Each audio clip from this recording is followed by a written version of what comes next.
College তো আমার অনেক আগেই কমপ্লিট হয়ে গেছে, কিন্তু আজকে আবার হঠাৎ কেন কলেজে যেতে হলো? হ্যালো বন্ধুরা, কেমন আছো সবাই? আজকে আমি যাচ্ছি পাকুয়াহাট ডিগ্রি কলেজ, যেই কলেজ থেকে আমার গ্র্যাজুয়েশন কমপ্লিট হয়েছে। আর অনেক দিন পর কলেজে যাচ্ছি। তো বন্ধুরা, দেখতেই পাচ্ছ আমি কলেজ গেটের সামনে চলে এসেছি। এখন ভেতরে যাব। আজকে স্টুডেন্ট অনেক কম এসেছিল, কেননা আজ কলেজে ভর্তির ডকুমেন্ট ভেরিফিকেশন চলছিল। কি বলবো বন্ধুরা, কলেজের ভেতরে প্রবেশ করা মাত্রই সে পুরনো দিনের কথা খুব মনে পড়ছিল।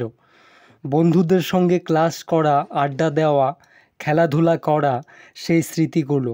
তারপর দুজন ক্লাস টিচারের সঙ্গে দেখা করি এবং কথা বলি।